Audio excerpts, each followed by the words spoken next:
Okay, so we got when people come in, if Pepper is out the kennel and he's in the kennel, on the walks. Not too bad. Sometimes when he's sitting like this, he'll like whimper. Okay, but nothing like the original stuff. No screaming. Okay. Any other times that he gets really loud like that? When he's hungry or thirsty, he'll yell at me.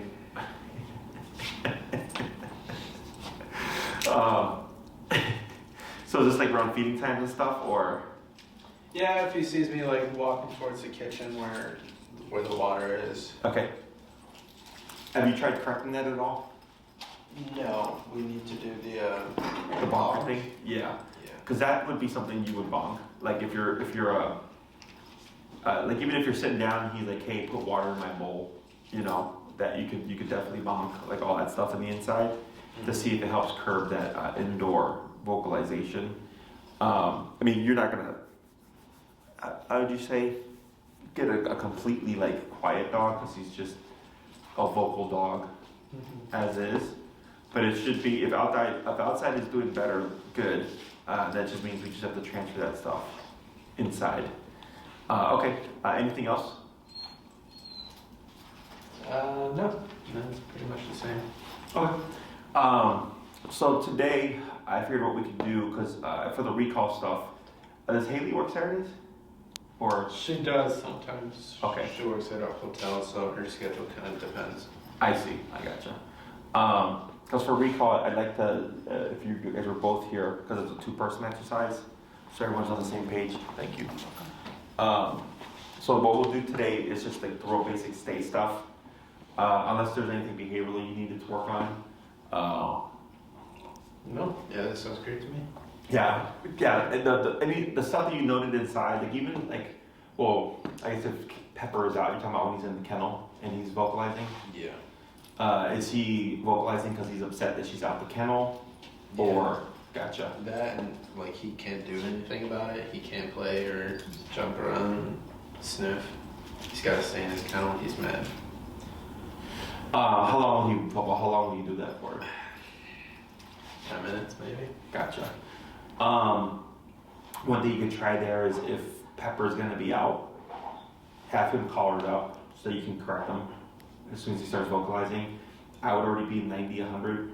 Just give him a couple of taps to see if that stops the yelling. You don't have to do, 20, 30, 40, 50, whatever. I'll just come in 90, 100 like we were last time for the walking stuff. And it should just cut that vocalization immediately.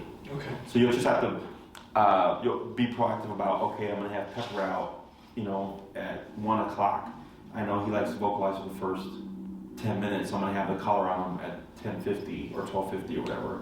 So is this like if you go on the walk and he doesn't potty, you put him in the kennel and she gets to be out type of thing? Yeah, he's better with that. He used to be awful. If I took her out and he had to stay, he used to be terrible. But now he hardly ever cries for that. He knows if she comes back and I come back, so that's gotten better. Okay. Is it kind of just on the off times that she's out and he's in the kennel that he's vocalizing? Sure. Can you, when you have him in the kennel, can you tell he's probably going to be loud right now? Are you able to predict that to a degree? Not really. He usually settles himself, but sometimes he's just really mad. Have you ever had times where you put him in and he's fine, and then all of a sudden he's vocalizing afterwards? Yeah, we have blankets over his crate, so block him in so he can focus on settling and resting. Mm-hmm. But if he'll peek out and he'll see Pepper on the couch, he's pissed. Okay. Think. Is there is there a way to close that off so he doesn't have any visibility of what's going on? Yeah, we could do another blanket. Yeah, we can try that out. See if that's an easy fix. If he doesn't see Pepper, that just keeps him chill. Otherwise, you can always just pop on the collar and I'll just have it 90, 100-ish range, and then give a couple correctional taps to see if that just shuts him down. And then maybe 20 minutes later, although I'm not sure if you try to remove the collar while he's in the kennel, if that'll stimulate him again and kind of reset what's going on. Is there something you'd recommend to make putting it on him easier? He's very squirmy. He won't let me put it on. It's like wrangling a crocodile, getting that collar on. Does he like roll around on the He ground? rolls around, he throws his body everywhere, contorts and paws and bites. Once you got it on, how is he? Like right now, if you took it off and put it back on, do you think he'd act up again or no? Maybe not right Right now. now, he's so tired today. He hasn't had a nap. He's exhausted. Well, what I do is it's kind of like what I would do with a prong. Is if I put the e-collar on and the dog starts to squirm, I just pull up and up and up until eventually the contraction just causes them to cut the crap. Because it's very much the same as a prong collar, except with the e-collar, it's the two probes that can act as a bit of a correctional tool there. Is I just keep holding up until eventually they'll pop up themselves and they'll stop the squirming, and then I'll finish strapping the collar. But if you put it on him and then you're trying to strap it as he's like squirming around, it's gonna be very difficult. So, man. Alright. So like here, if I want to put the collar on,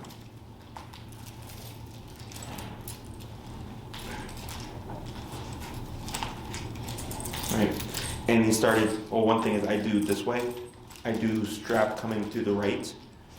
Maybe it's because I'm right-handed, like this. And then like, let's say he starts moving around like this, right? So I pull up like that. Once the dog's settled, I can relax, continue to adjust the e-collar, and then lock it in, right? So if I undo it like this, and I come in, and does he allow you to leash him up first? Is it really the e-collar that he resists, or is it the... He's fine with the leash. Okay, so I would leash him up first, because then you can keep him stationary by doing this, just stepping on the leash. And when you go to put on the e-collar, see how I have it through here? Yep. If he begins to squirm around here, I pull up like this. And I keep pulling up until the dog goes into a sitting position. And then once they do, I can relax right here, and then focus on strapping in like this. So you see how he gave that little whimper? Yep. It's because when I was pulling up, the probes of the e-collar act kind of like the prongs of a prong collar and give a little bit of discomfort.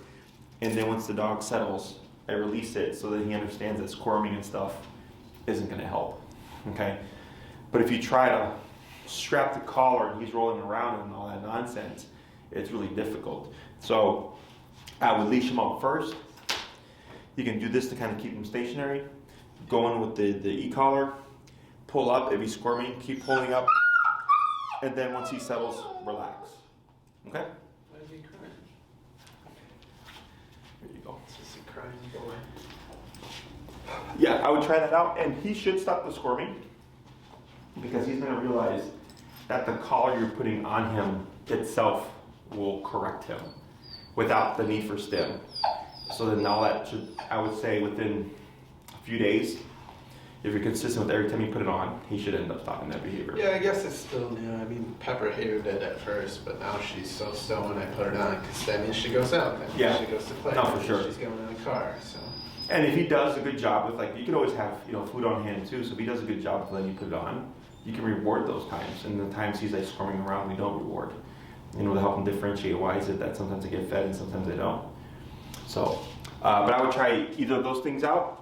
But definitely, I would say leashing him first should make that easier, because then you've got a little bit more control over keeping him within the space. Right. Anything else? Nope. So, with the stay, we're going to teach it from the healing position. Do you remember how all that process goes? With the wave of the hand, the pivoting out with the leg opposite? Yeah, I did it for Pepper. Uh-huh. I walked out with the right. Correct. Because I walked her on my left. Correct. So for him, I'm going to have to go With the this left. foot. And then I'm going to stay with the left hand as well. Either or. So go ahead and put him in a healing position. My bad.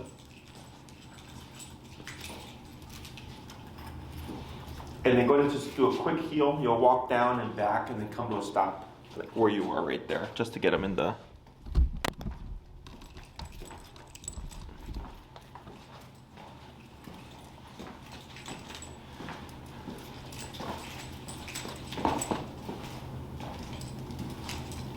Yep.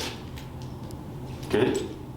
And then here, you would cue the stay first, and you can use your left or right hand to give that visual signal. Stay. And then have your hand ready with the remote. And what's your number currently at? 55. Is that his low number? Yeah, it's Okay. pretty low. And go ahead and step out with the left leg. Up. Correct. Good. And then bring in your right leg.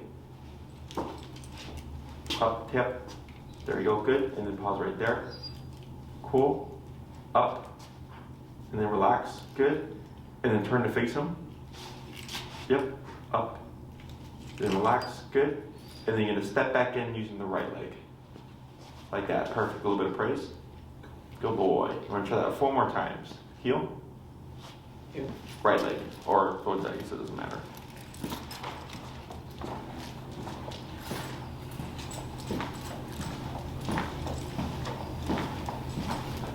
Yeah, I think he walks better with Pepper than when he just does by himself.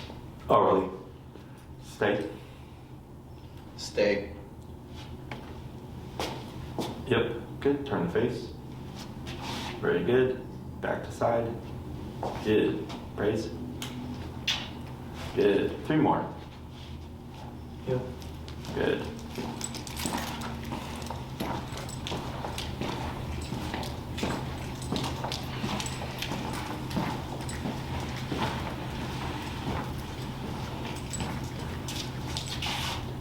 Good. Good. Stay. Good. Good. Excellent. Heel. Heel. Good.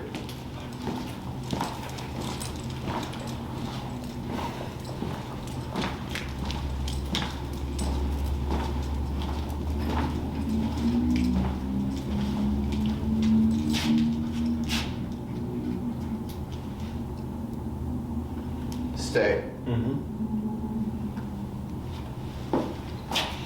Better.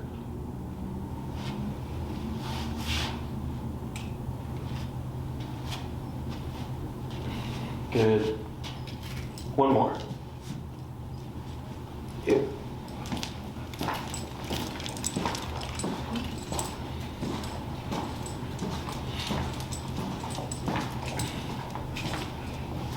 Did you go and see the Green River today? Did not. Was there a lot of people? I did not. I hate Oh. crowds. Stay. I'm not a fan of the putting a bunch of crap in the river. But there's a lot of fun parties. Good. I think I've seen it once in my 15 years of being here in Chicago. The Greek dye one. Good. So now we're gonna do similar. Stay, step out, and then once you're in front, doing that half circle, coming back to the front and then back to the side. Heel.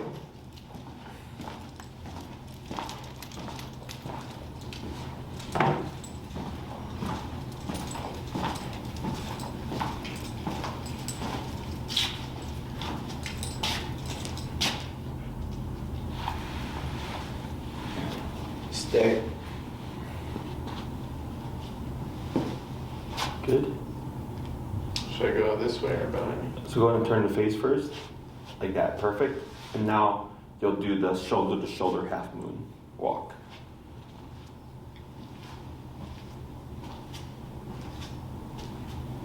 Good.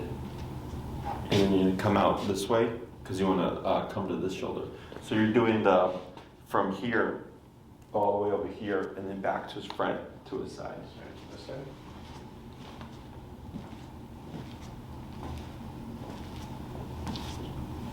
And back to the side. Good, a little bit of praise. I think he's just too tired. Good, and heel. Heel. Yeah, Pepper really struggled with this one. I think he's just too tired to put up the fight.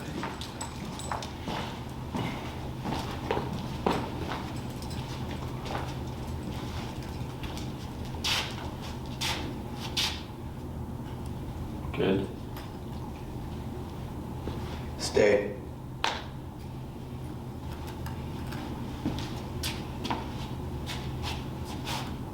Good.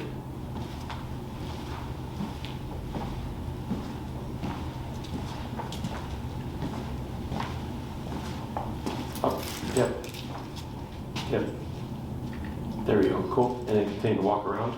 So if he breaks position as you're doing the stay, you would correct him back into the sitting position, but then you want to be able to complete one lap before actually returning back to the side. Okay, 3 more.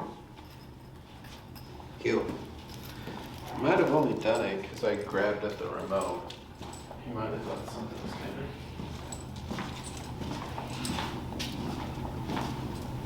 Sometimes if Pepper's being bad, I'll grab at the remote to correct her, and she's like, oh shit. She stops. Yeah. Stay. Good.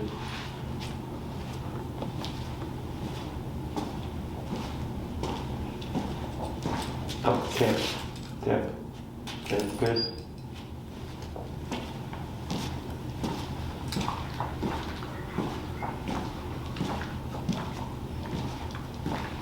Good. And back to the side. Yeah. Why? What are you doing? Good. Good. Tip. Tip. Good. Tip, tip. Tip. Should I bump? Yeah, you can bump it 10. Tip. Tip. Tip. Yep. Tip. There he goes. Good. And then relax. Tip. Okay, bump 10. Gotta focus. Heel. Heel.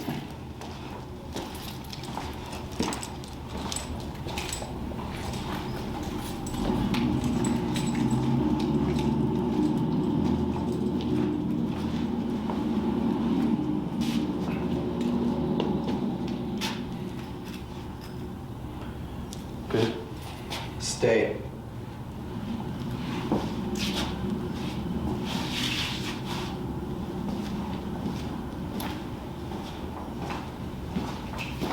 Tip. Tip. Tip. Tip. There he goes. Good. Tip. Tip. Good. Then relax. Good. Yep. Up. Tip. Not bad. There he goes. So here, the whole chewing at the leash stuff is frustration. He's not liking the whole sitting still thing. He was fine for it with it in the beginning, but eventually that becomes boring and he wants to do other things. So then he releases that frustration through wanting to like gnaw on the leash. So what do you bump it to now? I think I'm at 70. So here, anytime he puts his mouth on it, the tap should get him to just right away disengage. I think we have poor contact because I don't know if that he really felt that 70. So we'll do one more and then see how he does and then move on to the next step. But we might have to bump it again. Sure. Heel.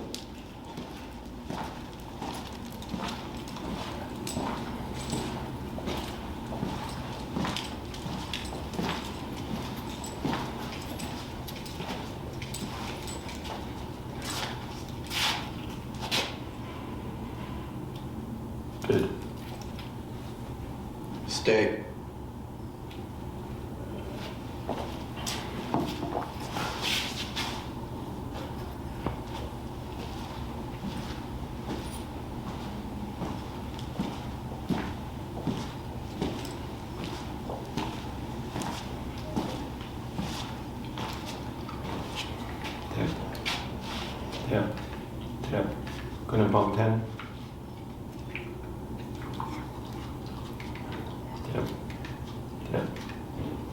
10.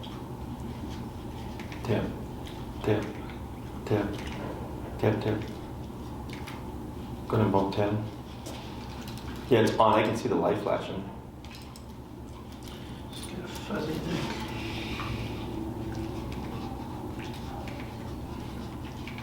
Yep, let him bump it.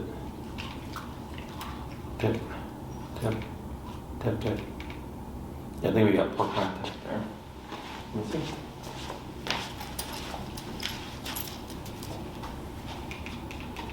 There it is. That was maxed out. There we go, 110. Now at 90. There, now he feels it.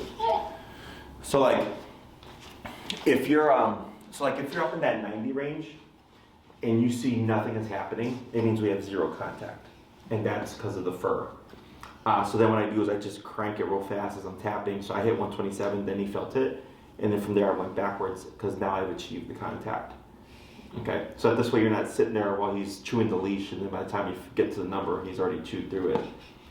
So yeah, if you're up in the range of like 90 or something, and you see him if you don't see a twitch or anything, there's zero contact. Yep. I'm not too worried about going up, to the max power because I don't have contact, so he's not going to feel the full strength of the collar. So let's try one more of the stay here. So heel into the stay. Heel. Yeah, earlier this week I was walking Pepper and she shook and her leash came off while we were walking. And I didn't notice for like 10 seconds. She was just walking right by me without a leash in a busy street. There you go. Yep, so tip. There you go. Like that. And then relax. Good. Stay. Good. Yep.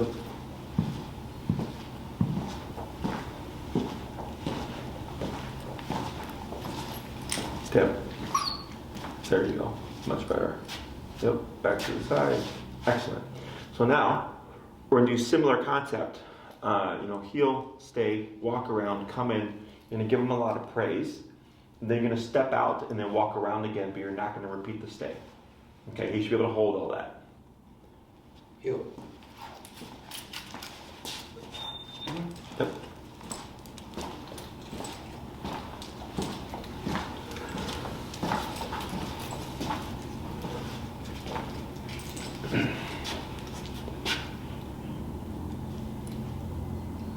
Stay.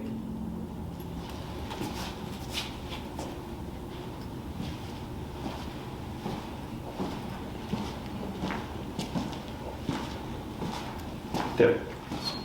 Right, good. Now go ahead and give him a bunch of praise. Good boy, Good job. Good job. Then step away, walk around. Good.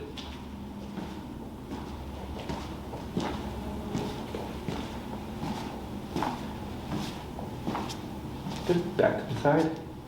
He thought about it there. And then, yep. Good. Heel. Heel. Good. Roach that 4 more times.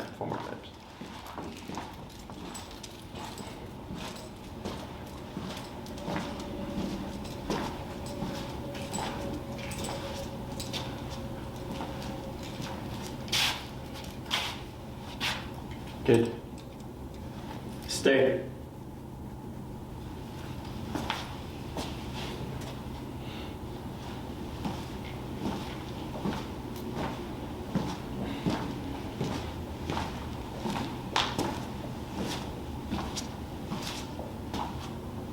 Good. Great. Please don't pay that. Yep, walk around. Good.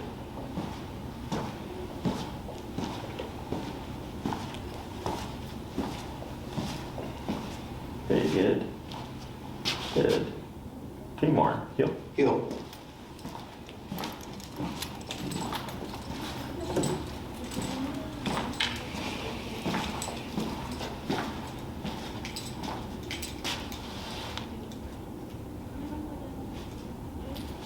Stay.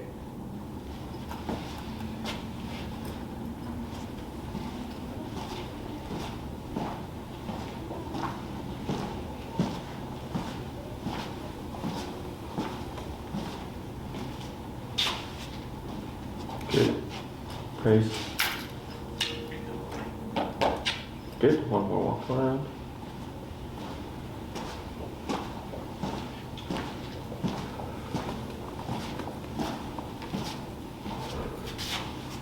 Excellent. Two more. Heel.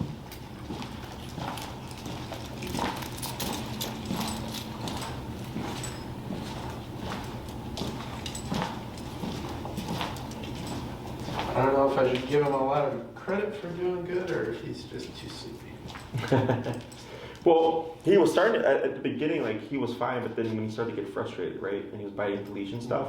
But see how when we went up to the, I had to cap it to get contact, but we're back at that like 80s, 90s range. He's not messing around now. Yeah. So that's why with the kennel stuff, with the barking and everything, I feel like you'd be in that range.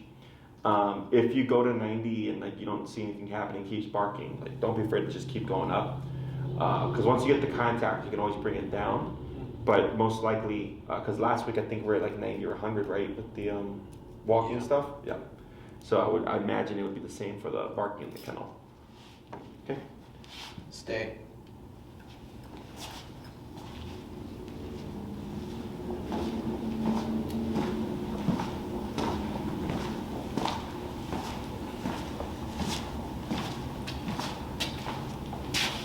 Good.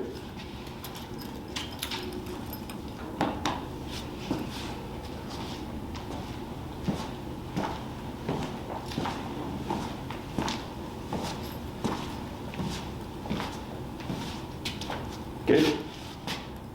And one more. Heel.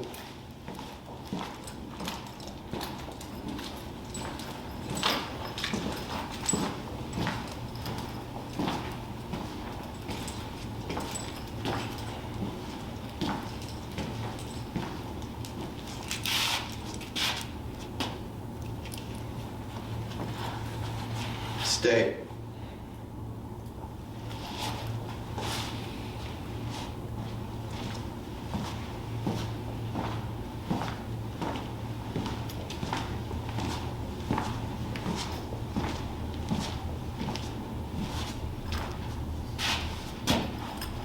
Good boy, Vinny. Good. Good job.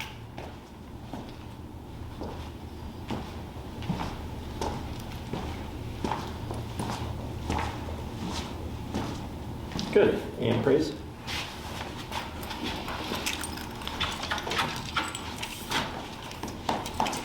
Okay. So here you can go ahead and place him.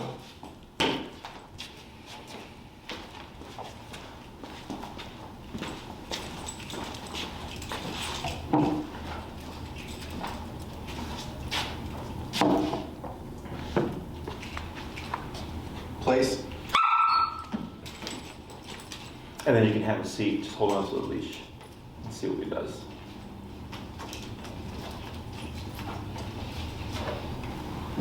Have you been able to do any place work with them? Not a ton yet. We're probably in the process of selling our condo. So we took a bunch of stuff out.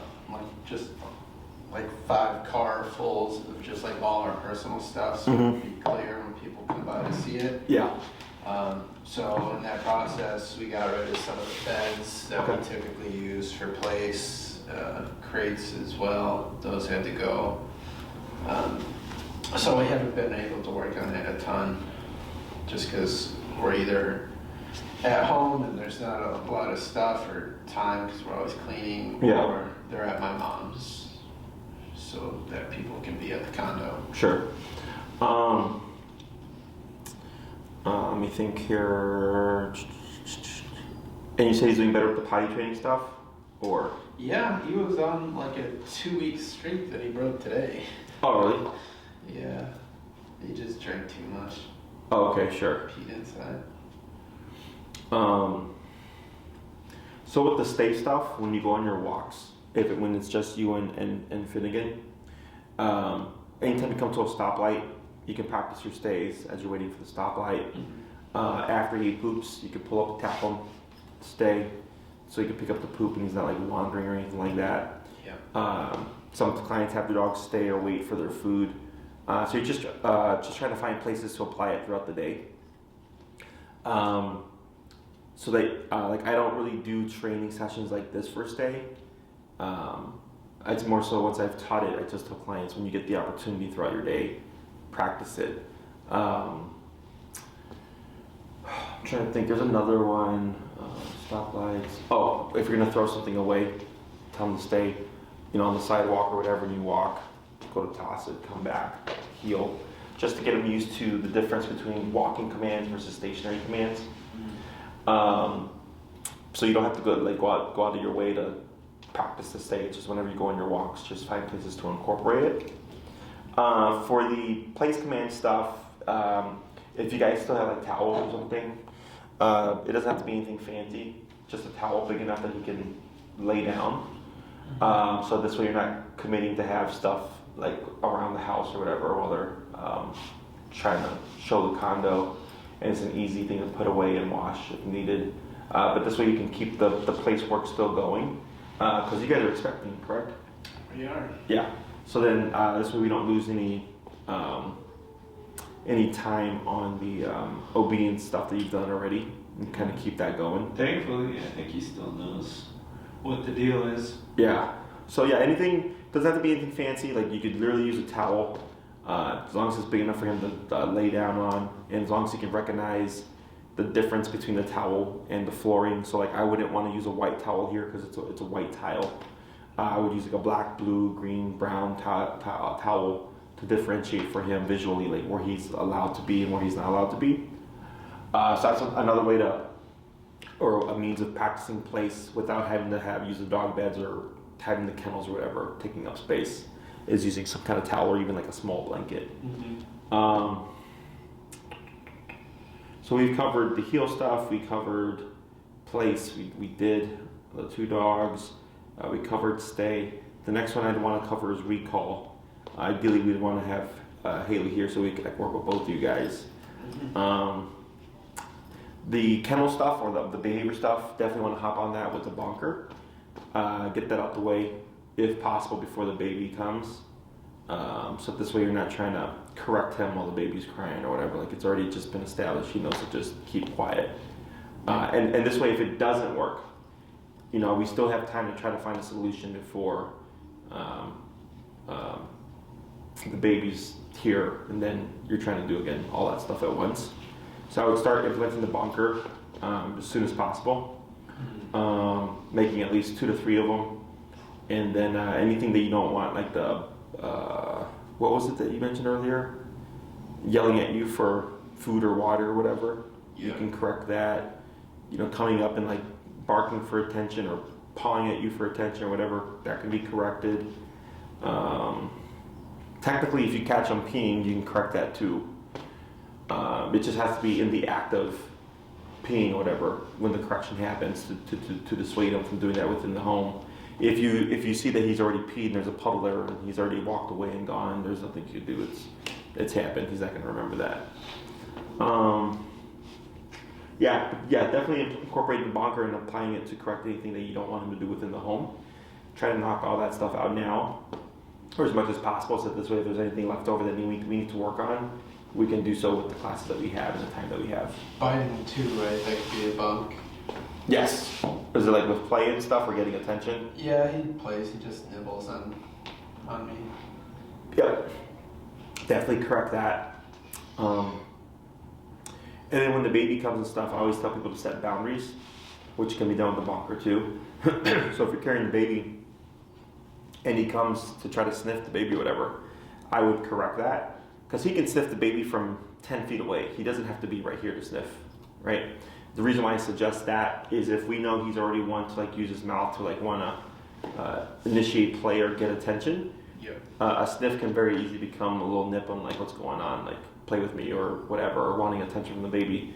So having that boundary and that buffer of, I always suggest at least 4 to 8 feet, so he can be near the baby, he just can't be within the personal space.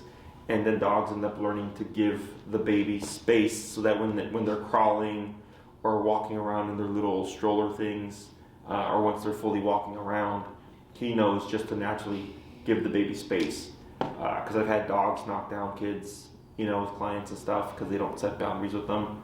So then the kid's like walking around, the dog walks by and knocks the baby off balance. They didn't mean to, but the dog doesn't know. But by setting those boundaries of space, we can avoid stuff like that from happening. So if you were to get too close, it's a bonk. Correct.